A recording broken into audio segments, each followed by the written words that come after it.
Mini London McCluskieganj प्रकृति की गोद में बसा ड्रीम डेस्टिनेशन आपका कर रहा है इंतजार।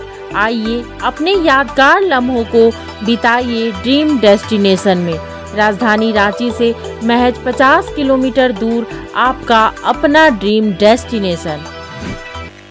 हमास और इजराइल के बीच युद्ध में इंसानियत कररा रही है। इजराइल और हमास के बीच हुए युद्ध में हजारों परिवारों को उजाड़ दिया है। कोई पिता को खोया तो कोई अपने बच्चों को। देखिए इंसानियत को दिखाती यह रिपोर्ट। इजराइल और हमास के बीच शुरू हुए युद्ध का अगर सबसे ज्यादा खामियाजा किसी को उठाना पड़ रहा है तो वो है इजराइल और फिलिस्तीन के आम नागरिक। दोनों तरफ ऐसी मिसालें मिल जाएंगी कि इंसानियत कराह उठे। ये तस्वीरें गाजा की हैं। हर तरफ तबाही का मंजर है और अब यहाँ के नागरिकों के दर्द और पीड़ा की कहानियां सामने आ रही हैं। इस शख्स का नाम गजान अला अल कफरनेह है। इनकी जिंदगी में अचानक से दुख का ऐसा पहाड़ टूटा जिसका अंदाजा भी लगा पाना बेहद मुश्किल है। इस जंग में गजान अला अल कफरनेह ने अपने परिवार के 8 सदस्यों को खो दिया और अब अपने परिवार में वो अकेले बचे हैं। गुजरते वक्त के साथ कफरनेह के जिस्म के घाव तो भर जाएंगे, लेकिन जो दर्द उनके अपने परिवार को खोने से मिला है उसकी टीस उन्हें जिंदगी भर रहेगी। इजरायली हवाई हमले की जद में आने से कफरनेह ने अपनी गर्भवती पत्नी, भाई, पिता, 2 चचेरे भाई, परिवार के 2 अन्य सदस्यों को खो दिया।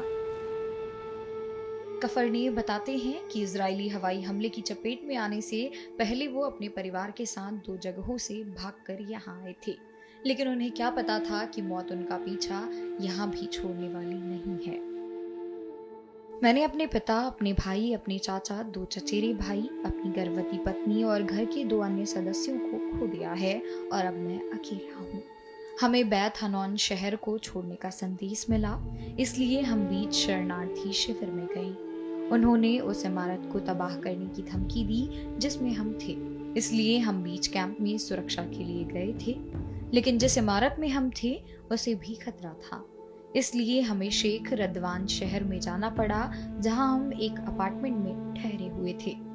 अचानक लगभग सुबह 4 बजे एक हमला हुआ और हमें नहीं पता कि क्यों। हमने कुछ नहीं किया था और बस इतना ही। गाजा के स्वास्थ्य मंत्रालय की रिपोर्ट के अनुसार 900 से अधिक लोग गाजा में मारे गए हैं और 4600 लोग घायल हुए हैं। वहीं इजराइल में मरने वालों की संख्या 1200 तक पहुंच गई है और 2700 से भी अधिक लोग घायल हुए हैं। बता दें कि हमास के आतंकियों ने 7 अक्टूबर को इजराइल के इतिहास में अपना सबसे घातक हमला किया था। बंदूकधारियों ने इजरायली शहरों में तोड़फोड़ की, लोगों की हत्या की और बंधकों को गाजा ले गए। युद्ध का आज 5वां दिन है और युद्ध रुकने का नाम नहीं ले रहा। जब टूटती है आस, जब थकती है सांस, जब रूठते हैं अपने, मुंह मोड़ता है जमाना, जब अंगड़ाई लेता है संकल्प, फिर बनती है कहानी, बनते हैं अनमिट निशान। देखिए मेरे साथ संघर्ष की दास्तां।